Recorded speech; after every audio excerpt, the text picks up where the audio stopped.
북한이 잠수함 발사 탄도미사일 SLBM으로 추정되는 발사체를 쏘아올리며 또다시 무력 도발을 감행했습니다. 올해 들어 15번째입니다.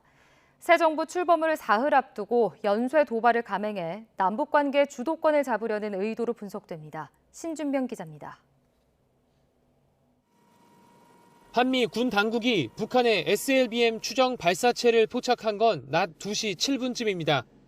함경남도 신포 해상에서 동해상으로 발사했는데 비행거리는 600km, 고도는 60여 km로 탐지됐습니다.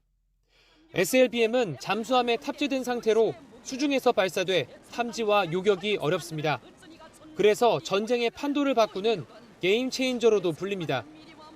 북한은 지난 2010년부터 SLBM 개발에 착수했는데 가장 최근에 쏘아올린 건 지난해 10월 19일입니다. 군과 정보당국은 이번 발사체가 지난해 10월 쏜 것과 같은 기종으로 추정하고 있습니다. 비행거리 등이 유사한 것으로 분석됐기 때문입니다.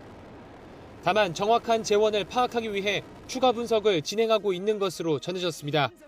추가 발사에 대비하여 관련 동향을 추적 감시하면서 세부 재원은 한미 정보당국이 정밀 분석 중에 있습니다. 청와대는 국가안전보장회의 NSC 상임위원회를 긴급 소집해 북한을 규탄했습니다. 유엔 안보리 결의 위반인 탄도미사일 발사를 중단하라고 촉구했습니다. 문재인 대통령도 임기 마지막 날까지 안보 태세에 빈틈이 없도록 최선을 다하라고 관계부처에 지시했습니다. 북한은 이번을 포함해 올해 들어 15차례나 도발을 감행했습니다. 특히 지난 4일 평양 순안 일대에서 대륙간 탄도미사일로 추정되는 발사체를 쏘아올린 이후 불과 사흘 만에 또 무력 시위를 벌였습니다. 윤석열 당선인의 취임과 한미 정상회담을 앞두고 한반도 정세의 주도권을 잡으려는 의도가 담긴 것으로 보입니다.